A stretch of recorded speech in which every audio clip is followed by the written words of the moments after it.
Arcade Studio Podcast. Here we are on the first episode of 2022, hoping that it's going to be better than 2021 and 2020 for sure. Amen.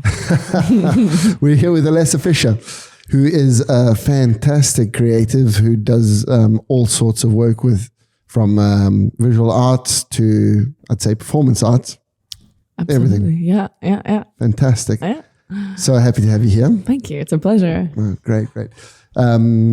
So tell us a bit about where your work comes from. Like what is your starting point? Like, did you go to art school? Did you just learn by yourself? Well, I'm completely self-taught. Mm-hmm. YouTube is my university. Awesome. And I've been drawing since I was a kid. I learned from my grandma. Grandma's always been drawing and doing weird art stuff in her house. So I learned from her, and I would like to go to an academy and I guess learn more structured ways of art, like drawing specifically, but slowly. Well, we met because you're also modeled, and we'll get that out the way. Straight away. So we worked together, and but I was really interested when I started looking at your profile because you got Art de Fish, right? Art de Fish. Sorry, I didn't get the French. Nice in the French. Yeah, I like to add a little accent. Sorry, so go check it out. We'll put a link in the comments for sure. But it's highly erotic. It is super interesting though, because it's quite abstract at the same time. Nice. Like you'll have like the penetration perhaps, yes. but at the same time the face will be like blotted out with a circle of white or something like that. So like giving anonymity to the subject or something like that. So I feel like when I add other elements to it, apart from the sexual realism, when there's abstract, it kind of makes it more interesting, more palatable. I don't know. It's You're more almost fun. drawing away the attention from the actual like sexual act and going on to like something else. Exactly. But that's what I really like about it, because it's not like a porno picture of somebody like, it's just tension that is in the image. So that's what I was really drawn to, and that's why I wanted to have a chat with you, because I wanted to see where that comes from. I love to hear that. Oh my gosh. Wow. Okay. Very cool.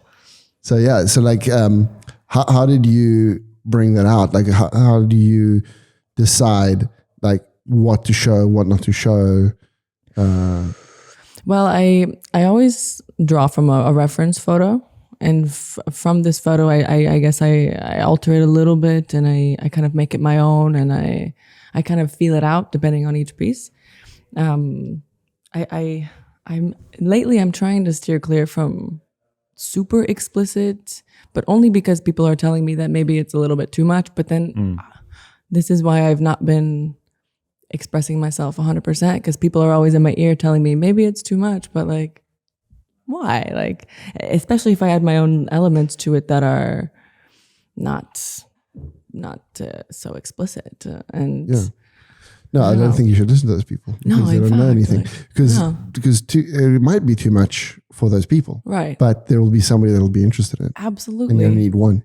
Yeah, and this is what I'm learning, is that people do actually like my work, and I've been struggling with being confident about my work just because it's of the nature of the subject. But it's been quite a journey, and I'm very happy with where it's going, and I'm really catering to myself. I'm learning that I need to do this for me and not for anybody else. And if people like it, they like it. If they don't, okay. Yeah, but that's always it's always a great realization. Like when you can break away from that and say, okay, I don't really give a fuck about what you think anymore. Like everyone's going to have an opinion. You can never like have everyone on the same page. Exactly. And I don't want them to anyway, right? Like exactly. Yeah. Obviously not with what you're drawing. So it's never going to get anyone on the same page for sure. In fact, Absolutely yes. So that's like, it's a good start, you know? Yeah. So if you can realize that straight away, it's like you've already won half the battle. Yeah. And it takes weight off of me and less pressure. It gives me more freedom to just express whatever I'm feeling in any moment. But what brought you to like such strong erotism? I guess I feel like it's been something that has been repressed in me since I was a teenager. I sort of had like I feel like I went overboard sexually as a teenager, and so I kind of closed up. I just went in the opposite. I just polarized. I went just totally the opposite way, and now I feel like, okay, let me bring it back out and see what I can do with it, and in a way that is aligning with my creative side and not necessarily expressing it with somebody like I thought I would have to, if that makes sense. Yeah. So it's interior rather than exterior thing, and it's all about you.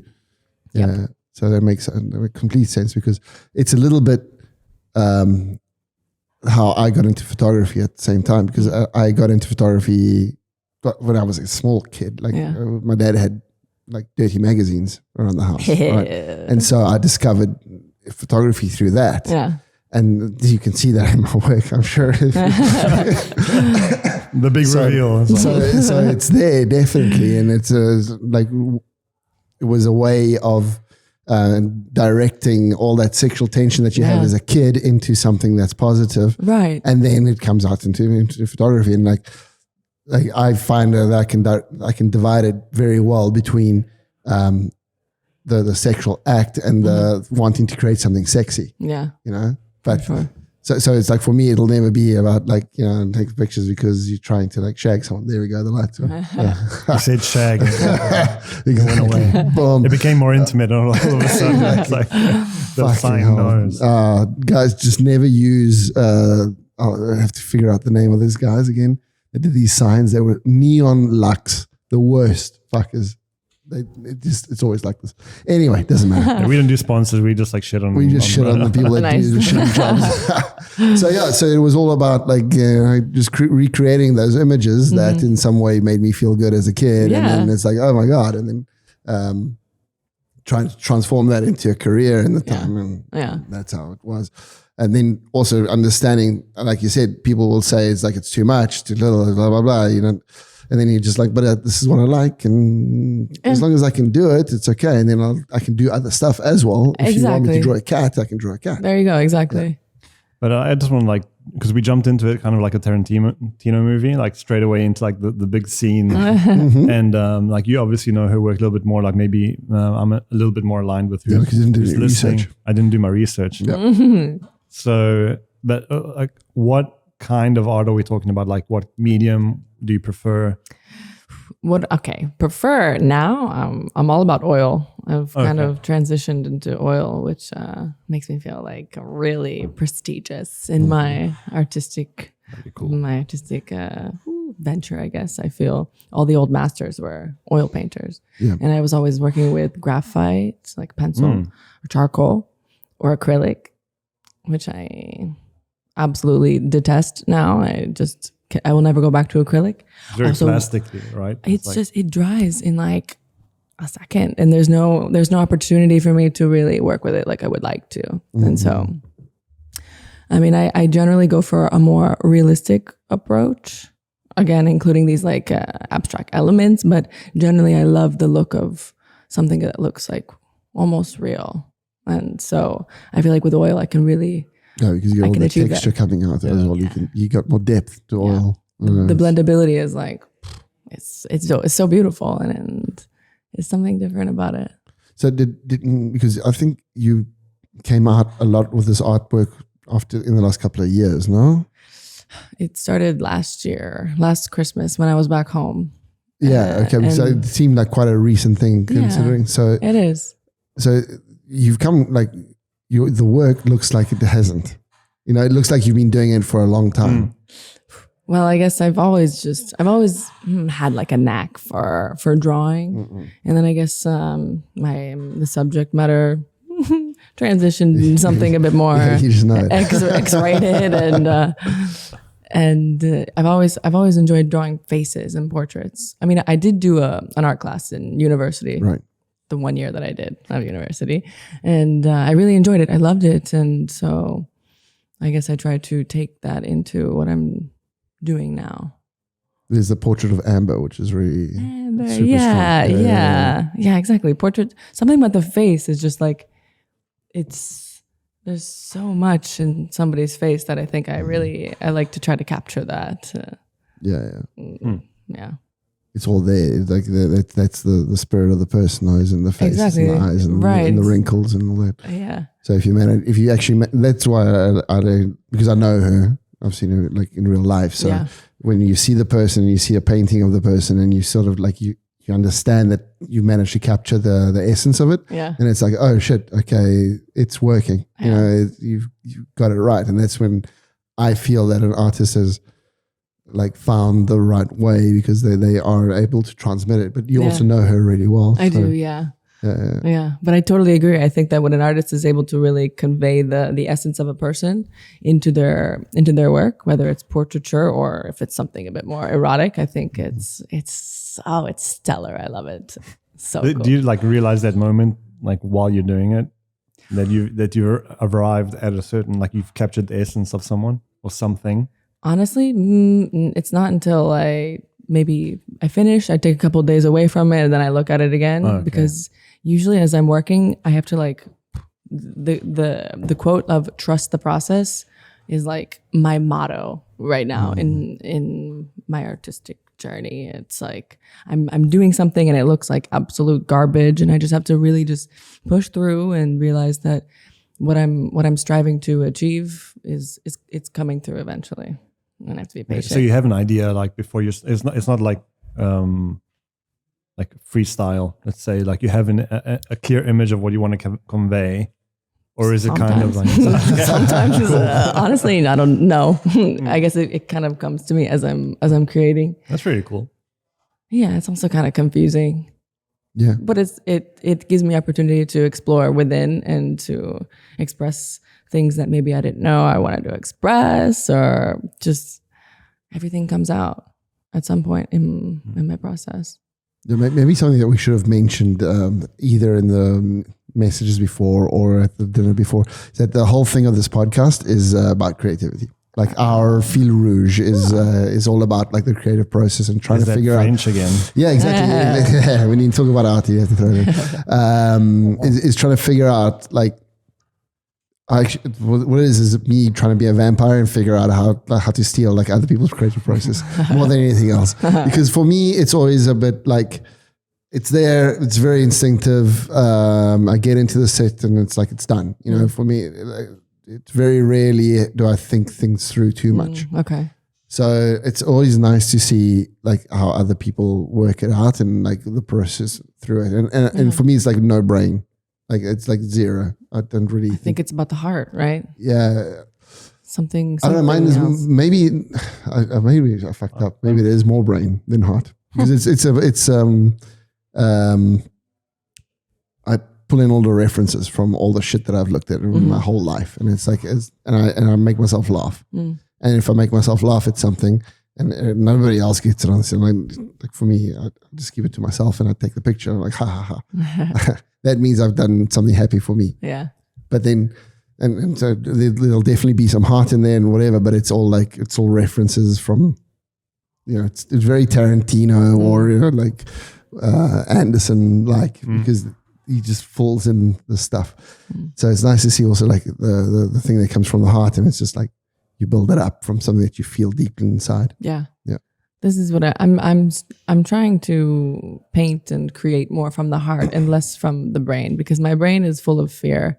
To be honest, in this period, I'm really sort of struggling with overcoming a lot of fear in my creations, and I'm afraid of even starting a piece just because I don't know how it's going to come out. I have this sort of, I'm not trusting myself as much as I should, because it's ridiculous. I'm not going to trust myself. I sit down, I force myself to do something, and then I finish. I'm like, what the fuck are you afraid of? Dude, this is amazing. Yeah. Like, why are you doing this to yourself? And so, but that's a standard problem, I think, of creatives, is that you start, like when you start, you're like super enthusiastic, you get into it, and then it's like, ooh, fuck, but maybe I'm just doing shitty work, and I think it's good, but nobody else will think it's good. And then you just need to break through that and be like, oh, fuck it. Yeah, just keep pushing. Yeah. That's what I think is fascinating. Like, it seems like you've realized a lot of things that people realize after years. It's like, don't give a fuck about what people like, not what people think, like what everyone thinks. Right. because some people their thoughts can really help you out. Yeah. Either in a positive or negative way. Sure. But I mean, also the fact that just doing it, and it's okay, it might be shitty, but then that might become something like a jumping, a jump off. Yeah, a jump off for a next thing. Nothing you create is actually thrown away. It's always going to be maybe it looks like shit, but there's something in there that can give you something else, exactly, right? Exactly. It seems like you've realized that already. You said before, it's I push myself. Yeah. But is it because you haven't, you've been doing art for a year, but you've been using art in your work for a lot longer? I mean, your photography as well, you've been doing that for longer than a year. Yeah, I've been creating art way longer than I've been taking pictures. Oh yeah, for sure. I mean, I've always been drawing and painting. I guess it's just more in the past year that it's become quite your thing. Yes, it's become my thing. Specifically, erotic, sexual. But what is the moment that what's the part that you prefer of the artistic experience? The final image, or is it the physical, use of the brush or the paint? It's definitely like the quote. It's not about where you're going. It's about how you get there, or something like that, right? I really love the act of painting and moving the paint around the canvas, and it's really satisfying. And I think this is what I mean, of course, I love when I look at my finished piece and it's fantastic and I'm so proud of myself and and I feel motivated to keep creating. But ultimately, I think I love when I get in that flow state and I'm just hours. I don't even realize it, and hours have passed and I'm creating something. And it's dark out. Yeah, exactly, right. Or light. Exactly. Right. And that's such a good feeling to get lost in it, to totally immerse myself 1,000% into this work that I don't even know what I'm going to do with it, but I'm doing it. I don't know why, but I am, and it's nice. Do you ever think that it's a bit of a therapy? Because you said you had a very active teenager year, and when you were younger. Do you think it's ever a way of just dealing with people that you've met along the way, or things like that? Is it cathartic in that way, or is it just straight? I like eroticism. I like that kind of stuff, and that's why I'm doing this. Maybe it's a bit of both. I think it's a bit of both. I think it's quite cathartic. I don't know. I think somehow it allows me to, I guess, release things that I didn't really even know that I needed to release, and then I end up feeling lighter at the end of a painting session or whatever, a time of painting, and I feel like I've figured something out in a subconscious way. I don't know. Mm-hmm. Yeah, but that's the whole reason for art, I think. No? Yeah, because I think makes sense. The artist is trying to figure shit out. Yeah, that's why they create. Yeah, and then people look at it and they find their own things in it. But the only reason that you're Van Gogh or whatever, they would sit there and they were trying to depict the world as they feel it, rather than as they see it. Right. And so if you can do that, then that's when people can look at it and feel something as well. If you're just painting a picture of a sky, and it's this is exactly how I saw it out there, then it's it's nothing there, no? Yeah. But if you can actually transmit all the feelings that you're having in the moment, and then we were saying about the portraits, then it becomes an artwork, and then it's only because you're trying to figure it out yourself. Yeah, and I think that's the same for anything. That's why commercial photography is so shit. It's because it's no one's trying to figure out anything. We're just trying to sell something, right? And then as soon as you get even your pictures are little moments of life. So it's this is what's happened to me right now. And obviously I feel special. This has got a special moment for me. Otherwise I wouldn't post it, because they're not images that are constructed in any way. Right. It's just click, click, click. This is me. This is what's happening now. Exactly. So that's why it's nice to look at it, because you're looking into the whole voyeurism coming into it. And it's you're looking through into your life for a second. So I would like to apply this concept more into my art of just being a bit more candid with myself and not so constructed, because I feel like that's part of my problem right now is I'm trying to construct things too much in my head, and then I get lost in the construction, and then at that point I'm not even motivated to do anything anymore. I'm just like because it's not coming together the way that you have it in your head. Exactly. But it's like, I don't even, why do I even have to listen to what's coming together in my head? I think it's better if I just let it happen totally organically without so much thought processing. It just muddies up the whole entire thing.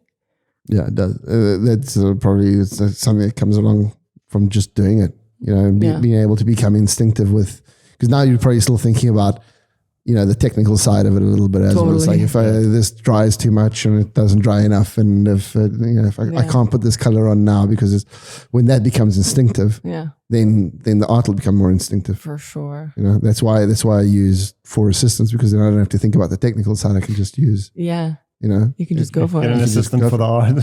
No, but that's the thing. That's why the great artists of the Renaissance, or even like Jeff Koons, he has like a team of people that work with him, because he doesn't want to think about the technical aspects. He just wants to do a balloon dog, and then he says to his guy, and he's like, "Dude, make me a balloon dog, make it shiny," and then somebody makes a balloon dog shiny. Really? Yeah. Is that how it works? Yeah, pretty much. All these like massive constructions. Yeah.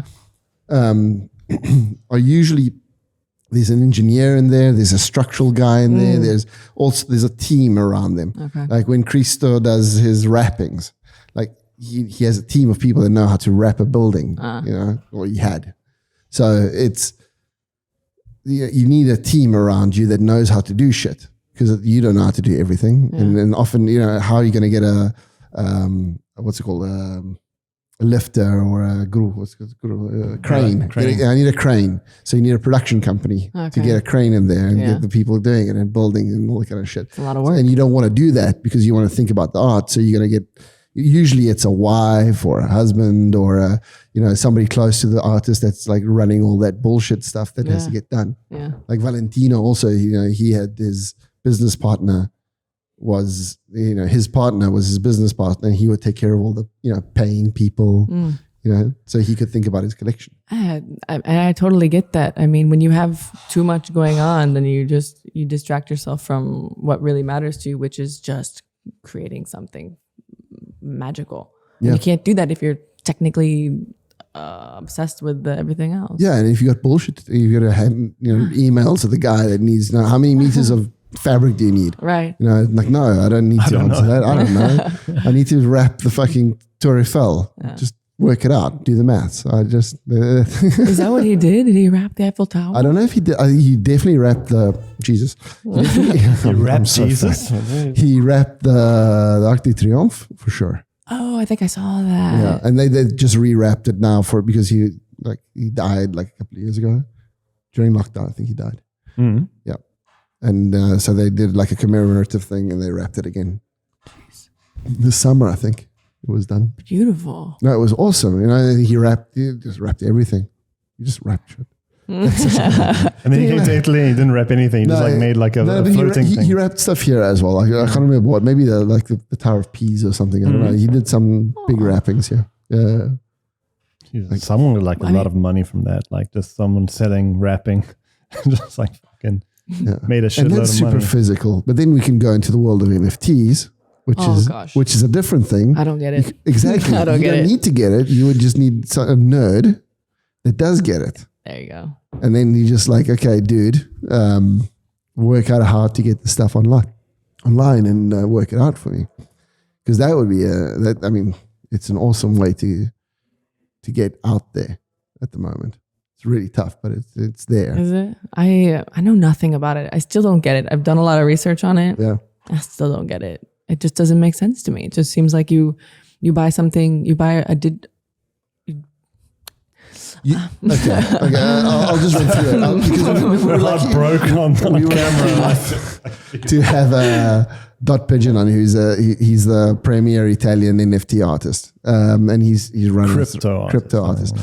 And it's basically this: it's you have one JPEG or whatever it is, and that single JPEG has got a value. All the other copies of that JPEG are worth nothing. But how do they know what's a copy? Because it's certified. It's certified with the whole digital contract inside it. Okay, so it's all part of a bundle of text. Okay. So you know that is yours, and nobody else can have it unless you sell it and you pass it on to the next one.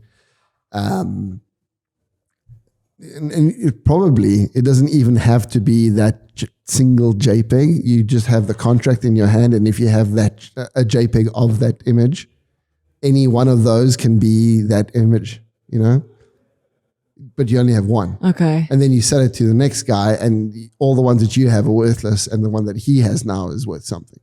Okay. So it's just like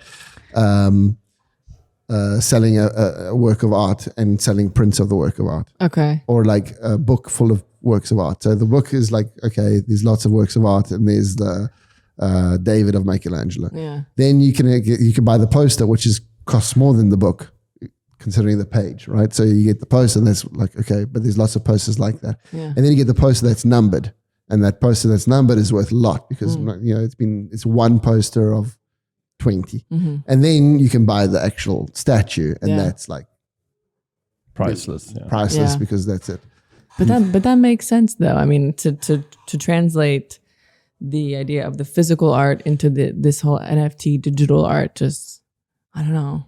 Even after you explain it, it seems. I don't like it. I don't like it. I don't like it. I mean.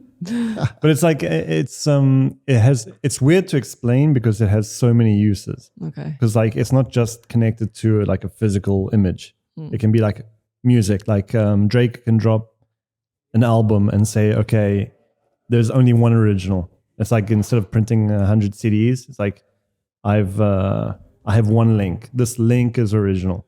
Whoever has this link has all my music. You can obviously download it from Napster. And this, Napster. And this link was created by me. Physically. I certify it. So if I sell it and one guy buys it, that like he's the only one who has it. And probably like what they're doing now is it's not even the product. It's like I'm buying this thing that's been certified, and that allows me access to like backstage for life or I don't know, concert tickets, 3 concert tickets whenever I want to go. And like, I have my, whatever, like they connect a whole lot of like perks to it. So that's like basically what like now I've been like jumping into it.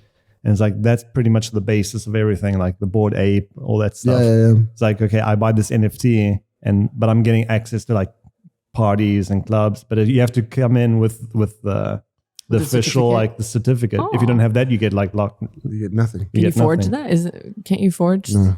I mean, it's probably possible. I wouldn't say it's impossible, but it's so difficult to do because to forge anything on the blockchain, well, this is fucking nerdy, but anyway, to forge anything on the blockchain. Eroticism just went out. Exactly. Hell, dude, I just killed it completely. You have to have a whole list of people doing the job and saying, this is right, this is right. Everybody has to agree that is the original one. Oh, okay. Anyway, yeah. Sounds complicated. It is. Fucking hell. Let's go back into sex. Much better. Why do you draw naughty pictures? Why not? Why do I keep doing this? I keep moving this fucking thing because I put it too much on my side and I'm fat. So a lot of things are going to break in this episode, I think. Yeah, because we set it up for the first time after ages, and so now it takes forever. But anyway, we'll get it right. Where do we want to go? I want to know that, like the beginning, like there must have been a moment where you said, I'm going to draw a cock. I'm going to draw a cock. No, a cock. It's very British. So I'm going to draw a cock. No, just like in general, because I don't think, like just talking to you, obviously like that's the subject matter that interests you, and it has like special meaning. But the actual physical aspect of painting or drawing, like when was the moment that you realized that? Because you talked about your grandmother as well, and she would do like crazy art. So it was just like always around. Yeah. I was always surrounded. Did your grandmother draw 60 pictures? She did not. No, she didn't. And I don't know if she's seen my work. I don't know what she would think of it. She's pretty open-minded, but still, I think she might be a little shocked. I don't even like sharing it with my family. Like I share the more like tame pieces. Yeah, it makes sense. My family. It makes sense because I have the same problem. Yeah. Like I wouldn't, maybe with my mom when she was still around, it was easier to show certain images, but I'm not going to show you everything. Yeah. So my wife's parents, fucking hell, they'll never get some of the pictures that I've taken. I find that to be kind of a shame, though. I would like to share 100% of myself, essentially, because my work is a piece of me. It's an expression of me, and I would like to share that with my family. But I feel ashamed, to be honest. And this is still something that I'm working on, is letting go of the shame. And it's not like they're going to disown me or anything. No. So I guess it's just. But it's also maybe when it's viewed in the right context, then it gets a different kind of value. So it's easy to share. So maybe on Instagram, you show your dad a picture on the phone and it's like, but then if you show him a 2 meter by 2 meter painting, hanging in a gallery somewhere, then he'll be like, oh, okay, I might not agree with the subject matter, but it's impressive. There's something happening here that is obviously working. Because I think that when like our family members, I mean, for sure it's happened with us, is like, I want to be a photographer. It's like, oh, you're going to die of hunger. And I want to be a video maker. You're going to die of hunger for sure. And so then once you show them that you're actually making it somehow, then it's like, oh, okay. Then your artwork is accepted more. Yeah. So it makes sense. So you just need to get into a massive gallery somewhere. I wish that these conditions didn't have to apply in order for this sort of acceptance. But I guess that's just how it is. Right? I think, it probably maybe doesn't. Maybe you just show them. Maybe we should just do it. Do it and see what happens. There's always that aspect of like, I've definitely had that. It's like, it's weird to feel that people see you in a different light. They're like, I didn't know you like that. Yeah. That is so weird. And like when you feel, and that has like blocked me for so many years. Like a lot of things that I was interested in, I just like wouldn't share it because like people would be like, oh, that's not the René I know. And then at a certain point you're like, yeah, but I'm the René I know. Yeah, like, exactly. I don't want to be the person. Like, no, they should just like get used to it, and they will get used to it. Be They totally will. Yeah. It's just a matter of they have to experience it in order to even get used to it. So it's just put it out there. Let it be. Be you. Be me. Absolutely. Next Thanksgiving is going to be interesting. Oh gosh. Film it.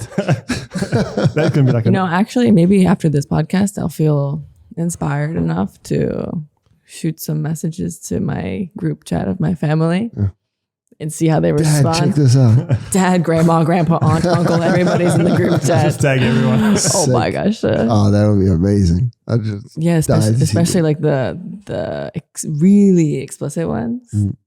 You could do it like start from like a little detail and then just like keep like posting and everything wider and wider and wider. Jesus. It's like, Dad, do you remember this?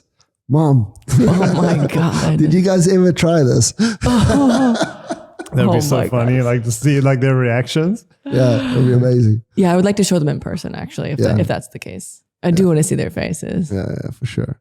They have like no real idea of what subject matter. Like. I mean, I've sent like just like the not as sexual pieces to them. Like, you could see boobs and that's it. What's the reaction in general? They're in general from my parents. From your parents. They're very accepting. They're super chilled generally. Oh, cool. Like so you're not like open. A crazy like they're Christian, not at all. Evangelical. No, that would be more interesting. That would be far more interesting if that was the case, and I were to like just show this the Mormons like rebellious like this. Mormons, like love Satan, man. But then you got nothing to worry about. You should just go for it. I know. I guess just with my dad specifically, I feel like it might be awkward. Well, it will be. I can tell you as a dad. Yeah, exactly. Dad, tell me. I'm sure that if my daughter comes and throws in my face the fact that she has had sex, because you can't do that imagery if you haven't experienced it. Not in the way that you do it, because you can copy it from a picture, but there's tension there. You can tell that it's something you've done. Yeah. So, like it's like, oh God damn it! I knew that this day would come. I mean, but I was hoping it would come when like she's pregnant, right? Because then it's like, oh, okay, something happened. Yeah, like something happened. She's maybe got a companion or a husband or something, and it's like it's all in the thing. Because I know she's going to shag sometime, but it's like at the same time, it's like I want to kill everybody who's going to do it to her. Aw, Wee bit protective. such a dad. But it because you see them growing up, you see these little things, and then they like become woman. You know, How old is she? she's 3 now, 3.5, almost 4. He's really thinking like this. Dude, I was thinking It's like this gonna the get worse. second that she was conceived. Conceived. Yeah, I was like, oh fuck! As soon as we knew it was a girl, I was like, okay, well, this is it. Because, and it's wrong, but it's different with boys. That like in my head, it's obviously different with boys because I'm a guy. So it's like you think about it instantly. It's like, oh, okay, well, it doesn't matter because I think it's a penetration, and that's why I think a lot of dads have a problem with homosexual boys because it's that penetration because you don't think about it as a guy. You know, it's like something as a straight guy, it's like, oh, it's Invasive. It's invasive, you know? So it's like, okay. Whereas for a woman, probably because that's how it's supposed to work, it feels more natural. Yeah. You know? So a mother will be more accepting of it than a dad. Right. And then it's like, oh. You have like 3 new gray hairs that just came out. You have no idea. Like now she's got her best friend is a boy. It's like, Oh. yeah. It's like, oh. Future husband. Yeah. Oh. Exactly. That's what she calls him. Really? My husband. That's so cute. I was her husband. I was her husband till 3 weeks ago. Oh. Like, Daddy, I want to marry you. And now it's like not anymore. Now she's like fucking. She figured you out. She moved on. She wants to marry Aiden. Oh. Aiden. Cool name. Yeah, exactly. It's an artist name. It's like, It's not going to amount to anything. dude, I'm like, the band's gonna make it, man. Exactly. That's exactly what this is going to be. Yeah, totally. Yeah, brah. Yeah, I go surfing in Viareggio. Yeah, Viareggio. Aiden with the long Dolce hair. Vita, man. But like you were going back, let's get back to her. But you were speaking about the masters before, and who has had a more of an impact on you, and who, and also what about them impacted you the most? Personally, for me, I love Caravaggio. I think his work is just so unbelievably beautiful, and it just. I like that you can see the texture in his work. Like you can see the brushstrokes, you can see the movement, and this is something that I aspire to arrive to. Is this sort of like effortless movement, and then you create this brilliant piece of art, and I just can't imagine what that's like. I mean. Maybe I can, like a little bit, but it's not still to like that level. super, like almost very realistic, but with the brush, the strokes, right? Yeah, You can sort of with Caravaggio, you can see the structure. Yeah. So that makes it like more interesting because you can see how he worked on building a thing. Yeah. No, he's also really interesting. Super. I love watching because also he's got that whole like lighting for him is super important. Mm-hmm. So that's for like as a photographer, that's where I go straight away. Is like to see how he recreated, how he could see it, because not many people can look at light and be like, you know, this is good and this is bad. You know? People will be like, you know, they feel nice in certain light and they don't in others. And then, but then as you know, when you take the picture, when you're thinking about it, you understand why they feel in a certain way. Yeah. And Caravaggio was always like that drama in the darkness. Mm-hmm. Art director. Yeah. Like DOP, like director of photography more. Yeah, but then he also like, he was everything because he was thinking about the subject and he was creating the narrative and, you know, building up everything. And then instructing his little minions to like, I need an extra angel in the corner, please. It's like a Steve Jobs of the art world. He was a character as well. He was like super like, you know, fighting with people all the time. I actually like know nothing about Caravaggio. You know Very nothing little. about most artists. Yeah, generally. Like I wouldn't like narrow it down to like one. That's why I was happy when you said like you're instructed on like YouTube University. I was like, I can relate to that. Yeah, I'm also incredibly ignorant when it comes to, I guess, a lot of the art world.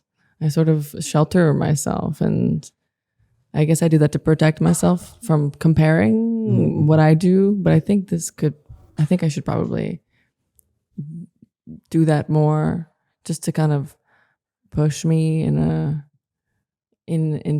way that I can find my style and my voice, my stroke. I don't know. Yeah. But are you competitive at all? Like, if you see something similar, do you like break up or? If that's considered competitive, then yeah, probably. It's more like. So if you see another artist that's like contemporary doing something that's similar to you, you just like, oh. Yeah, I feel like I get a little bit discouraged. Okay, so you're not competitive, because that's not competitive. You get discouraged. Yeah, because I beat the fucking. No, I'm definitely not like that. It depends, like how you're confronted. Like she seems like you seem like very sure of yourself in most aspects, and then like as soon as I said that, it was like kind of like. No, I'm incredibly insecure when it comes to my art, to be honest. But I think that it's normal, no? Because you're putting your heart out in the fucking, for sure, to the world to look at and comment. And putting everything out there. Yeah. I use myself as references as well, so it's like I'm literally putting myself. People might not realize it, but it's often me in my pieces, and so it's like I want to be well received. I don't know. No, of course, it makes sense. Otherwise, why do it? If you just want to be hated the whole time. I like that though. I wish I could think like that. Just like, fuck it, just hate me. I'm gonna create, hate it, whatever. And there's no impetus to go forward then that way. I don't know. No. Unless you thrive on that hate, No.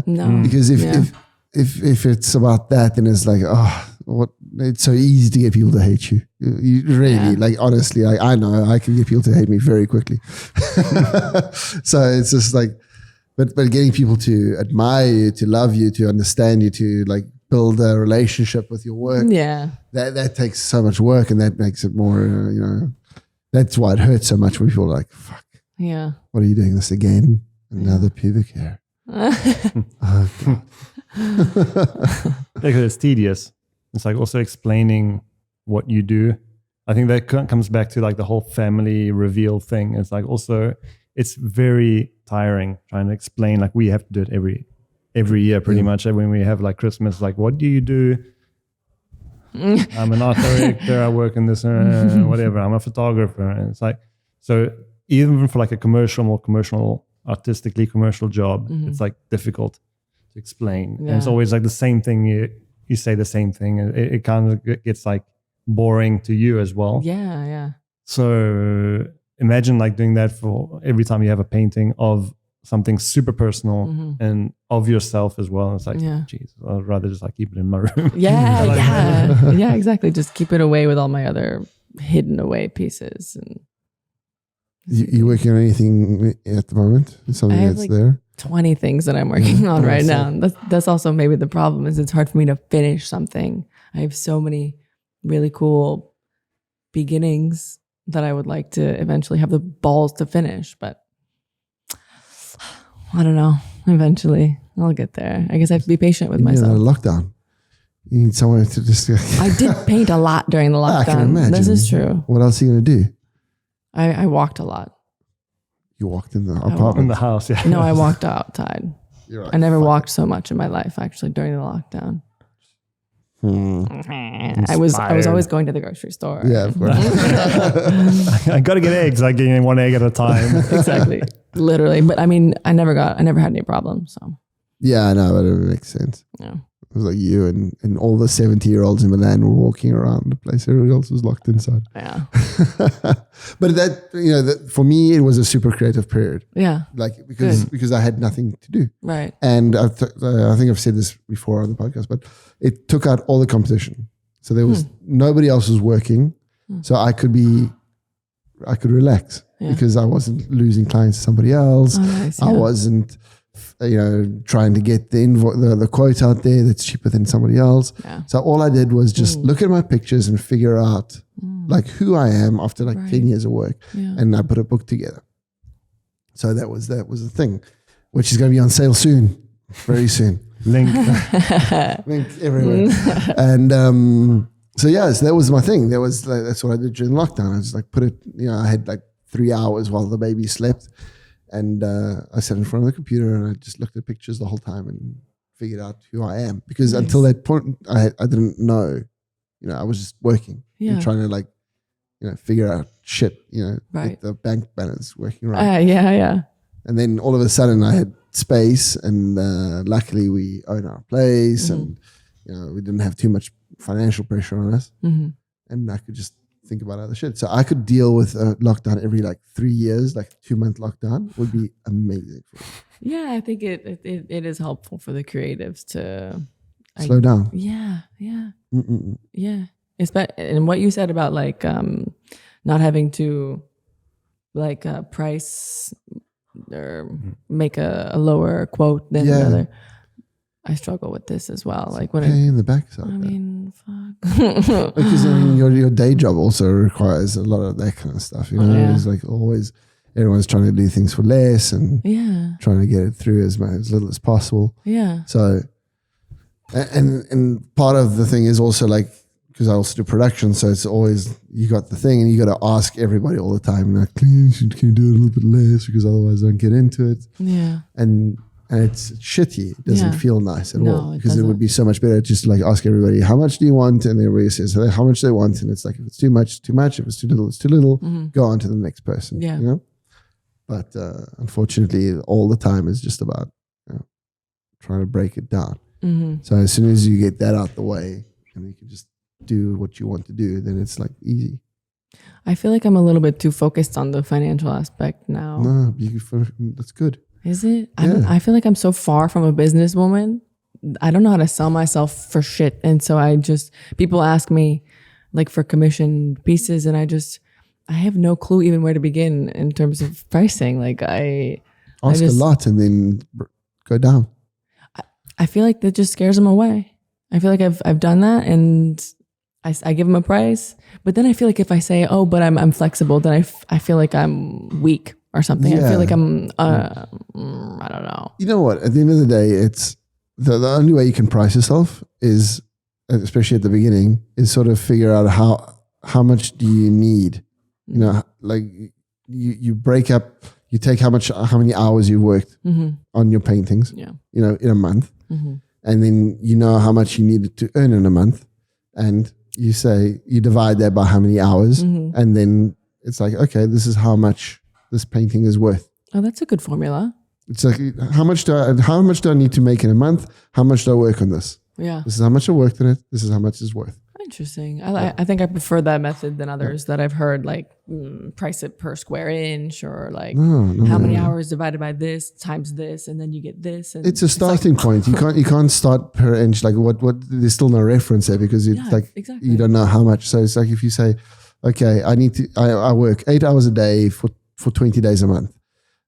Every day that I work every hour that I work has to be 30 euros. And I've worked on this painting for 10 hours. So that's 3 hours of 300 euros of painting. Yeah, but it's way it has too many flaws, that whole square inch thing. My girlfriend does miniatures. So what is 20 cents? It's 2 euros. Exactly. Yeah. But someone does a massive piece of shit, wrapping a building. Right. It's okay, that's a lot of money. Yeah. I think it's just time dedicated. But even time dedicated is weird because if you're really quick, right, but you make amazing shit. I don't know how much time you take, but I mean, if you take a day and. But at least it's a starting point. No, it's definitely a starting point. Yeah. Yeah, it's a good guideline too. Yeah, and it's okay, and then it's how much do I spend on the internet a month to watch YouTube? You add in all your costs. Yeah, and then it's done. And then that's how I price my photography. That makes sense. Mm. I know how much I have to earn in a month, and I know that if I work for anything less than a certain price, I don't get up in the morning.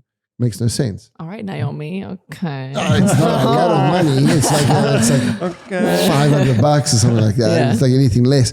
People will call me and be like, dude, I need to do a portrait. It's do you have any money for this portrait? I have some. And it's I'd rather do it for free.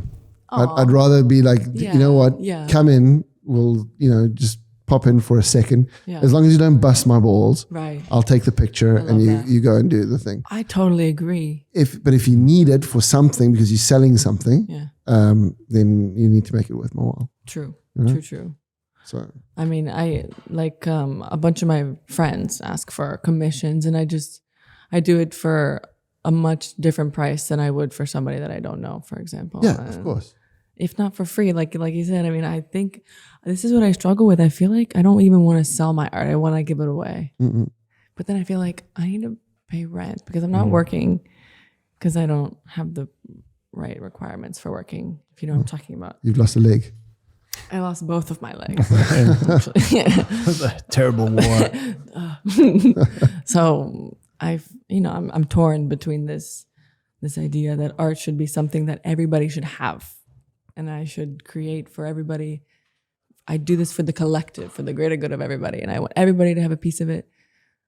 But then again, I live in the real world where we have to pay bills. And it's Because like when you said that, it almost felt like you felt bad for the person that couldn't afford it. Exactly. And not like you're missing out on a job opportunity. That's how I feel. So you're just like, fuck it. I mean, like, would you be offended if you asked someone else for a piece and they said it's like, okay, it's like $2,000, and I was like, okay, I don't have the money. Like, would you feel hurt? I would hope that person would be willing to, I don't know, be flexible on their pricing. I feel like some people take art too serious, especially when it comes to to cost. It's like, I don't know, I love your work. I appreciate your work. Help me out. I help you out, like, I don't know. Yeah, it's tough. It is tough. Art, because it's superfluous, it's always a difficult one to sell because other people are like, I'd love to have that in my house and hang it up, and but I don't really want to spend any money on it because I don't have any. Right. Or else it's like, I'll spend whatever it is on that thing because I have so much. Mm-hmm. So you need to just find like rich people. Exactly. I got to find a lot of people like that so that I can kind of just really give it away or give it for really low costs. Yeah. And that's what I would like. Exactly. This is Andrea. He's one of the family here. No. It's I mean, that's the eternal question. I mean, everybody needs somebody that helps. I think that's why we have agents. No. Yeah. Yeah. Otherwise, I would be homeless probably. Me too. I'm terrible with that kind of stuff. Yeah. Even like, who was it? Hugh Grant came out the other day saying that he's been pretending to be his own agent for the last 15 years. He created an email address and everything, and people would write to him, and he would write as his agent and just ask, whatever money it is and whatever, just pretend to be an agent. No way. Yeah. That's brilliant. Yeah. So then if Hugh can't do this job, I'm sorry. Or Hugh is very excited to do this job, but this is how much he wants. Oh my God, that's so funny. Yeah. Because if you can take yourself out of the equation, then nobody can fight. Now he's had to come out with it because like people were asking to see his agent and go to coffee with him or something. And if I find an actor, like a really struggling actor, and pay him to be your agent.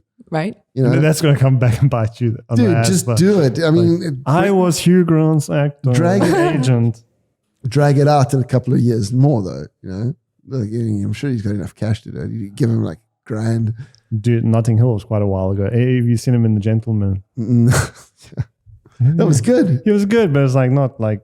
Have you seen The Gentleman? No. That's new Guy Ritchie, no? It was Guy Ritchie. Yeah. Oh, Guy Ritchie. Nice. Super, super good. Pretty good. Cool. So you're not working at all, are you? No. I mean, she's doing the podcast, for Christ's sake. No. This is maybe something. She thinks she's getting paid for this. I'm not. Yeah, we'll figure it out. We'll talk to your agent. I'm my own agent. As of now, I'm going to be my own agent. You can't say it. Oh, now everybody knows. No, everybody knows. Oh no! Can you cut that out? just say you just changed agency, haven't you? Oh, shite. Well, that's okay. Woo! That was slow motion. I saw that right? Dude. Like how insects. I'll be watching cricket all day. Yeah, so I also feel this added pressure to paint and to create art, and I feel like this pressure makes me not want to do it, and that doesn't feel very healthy. What do you do like when you feel stressed out about painting? Like, what's the second hobby that gets you out of that mindset? I watch anime. Oh shit! Yeah, That explains so much. Oh my god! Tentacle porn. Your Google search must be a fucking nightmare. my Google. I don't think I'm on Google Or whatever it is that you. What do you use for? Bing. for my references. No, for your for your search engine. If you don't use Google, I use DuckDuckGo. oh, of course you do, because you're a fucking anarchist. The anarchist cookbook. DuckDuckGo. That's awesome. Yeah. I tried using it, but I'm such a creature of habit that my fingers work before my brain does, and I go straight back to Google. Okay, so I used to do that, but then I changed my browser on my Mac to pop up with DuckDuckGo instead of Google. So it's automatic now.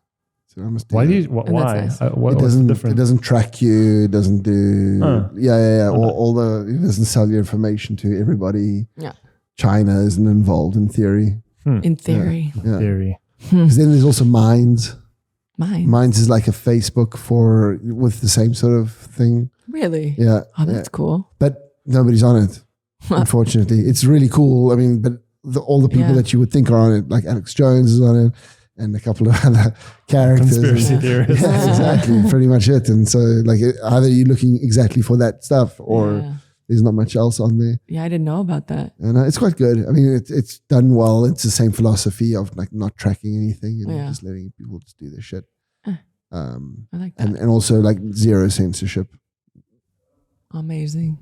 So this is a thing that it's ridiculous. It's like in our little sphere here, we've had a few problems because during the first lockdown, we tried to do a couple of COVID-related chats, and we spoke. Oh, maybe this is already enough to block it.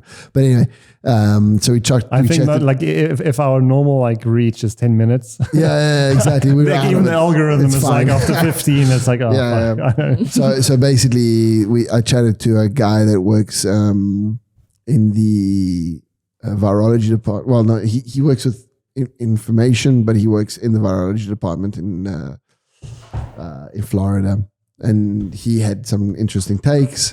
And then I spoke to a guy that works with RNA viruses here in Milan, and so just like get some information, like what's up. They got throttled completely. Like our episodes are always 300-400 views, like in the first couple of days. That one there was like 50, 60 straight away out of the back, like disaster. So then we had to rebuild because then the algorithm is like, oh, nobody listens to the shit, and you guys are talking about stuff that you don't know anything about, and so you have to rebuild again and slowly build it up. But it was and it was nothing weird, and it was actually on the narrative because they were both people that were like, everything's cool. So it was just like interesting to talk to them. But so then you're basically your livelihood or your future livelihood is all based on the fact that maybe you say a word in the wrong way. It doesn't make a very safe business model. No. Almost even safer to do like erotic pictures. Yeah, for sure. More than words. But even join like the club. we were saying, like you have to have the profile, a private profile. Yeah, exactly. My profile is private because it's super common that us erotic artists, we get banned. Yeah. People are constantly they're reporting the images or the posts. Even it's ridiculous, and so I feel like it's just safer for me to stay private. But I've seen a bunch of like really great artists who are private with hundreds of thousands of followers. Yeah, you can definitely build a following. It is possible. So I think maybe a thing that could be done is you need to sort of funnel people into it, somehow. So maybe a second profile, which is, I use my own. I use my personal one to try to bring people in, push people towards. So guys, go and ask for a follow on Arc du Fiche. Arc du Fiche. Because that's the way forward. Because but do you consider yourself an erotic artist? I struggle to consider myself an artist in general. Okay. Let alone an erotic. Because you define yourself as an erotic artist because, yes, but at the same time, no. Exactly, because I feel like I do all kinds of subject matter. I personally, I love women. I'm very much inspired by women. I also sexually, I love women. I love to be with anybody. And so I'm inspired by them. Mm-hmm. And so, yeah. Yeah, and they are, now that you're talking about it, they are the subject matter generally. Primarily, yeah, exactly. Yeah. It's very rare that, I mean, there will be the male influence, but it's usually like his face secondary. Yeah, he's not secondary. the star of my work. It's just a thing that comes along. Exactly. Object.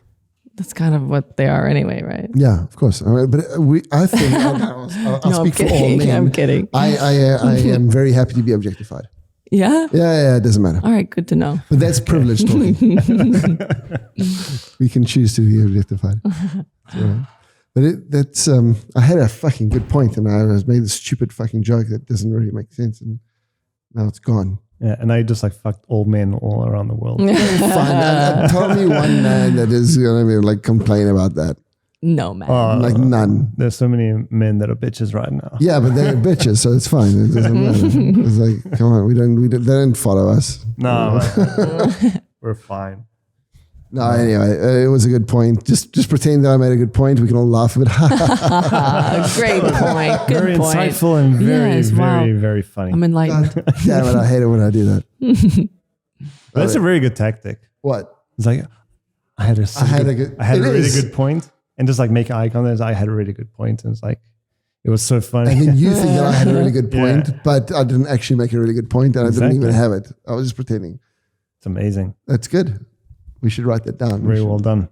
Thank you. Guys, we're on the hour. So unless we have like... has it been an hour already? Was that fast for you? Yeah. That too quick? Whoa, boom. Like, yeah, I know. It's crazy with the microphone and the earphones. yeah, it's like, so official. I just get lost. I feel like I'm like in a living painting right now with you guys. And it's, damn. That's right. That's like the best thing ever said. No, we love it because it just becomes this little cave that we can hang out in. I mean, there's shit happening all over the place here today in the studio. There's people everywhere. Yeah, it's like a live event, pretty much. Yeah, but it's cool. Where can we find you? Instagram. Art du Fish. Art du Fish. But and then it's Alessa Fisher, right? No. Alessa Tatiana. Tatiana. Alessa Tatiana. Why Tatiana? That's my middle name. Oh, okay. Yeah. It's not like some stage name. It's definitely on my birth certificate. Because there's Tatiana McGrath. Do you follow her on Twitter? Who? Tatiana McGrath. Who's that? It's a British comic who is a guy, and he's created this super woke, very like crazy character that is always commenting on everything in the worst possible way on Twitter. Oh, nice. Fantastic. I love that. And it's a character from a Shakespeare play. I can't remember which one. Titania, I don't know. But anyway, so I thought maybe I'm uncultured. I don't know much. It's not in. But I pretend to be cultured, but all I do is like I see something. Duck-duck-go it. Duck-duck-go it, yeah. Duck-duck-go. Difficult to say though. Is it? No, it's fun. I love it. It rolls off the Duck-duck-go. tongue. Duck-duck-go. Do you know the game Ducky Fuck? Ducky fuck? What's that? You go around. Obviously, you have to be drinking, and you go. Obviously, that wasn't obvious. It's like fuzzy duck, fuzzy duck. Everybody has to say fuzzy duck, fuzzy duck, fuzzy duck, and then sooner or later somebody says fuck he does. Oh. And you drink if you say fuck he does because it happens. Oh, it's a slur. The other way it goes around, it goes. Ducky fuzz. Does he? Ducky fuzz, ducky fuzz, ducky fuzz, and someone will say, does he fuck? Okay. Does he fuck a fuzzy duck? Oh my God, yeah. okay. I would like drink all the time. I'm like dyslexic. Yeah, that's why you're always invited to parties. That's why I never go to parties and stay at home and create. Nice. Just stay at home. Sick. Better. Thanks so much for coming and joining us here today and getting this season of the podcast off to, I think, a cracker. Awesome. It's awesome. And let's hope that everything goes in the right way. Yep. It's going to be brilliant. Yep. Follow her, everybody. Yeah. Check it out. Follow, buy her art. Do something good for the community. Yeah. All 7 of you. Yeah. Maybe there are 8. Maybe. 7. Maybe now. Awesome. Thanks. That's it. Bye-bye. Bye.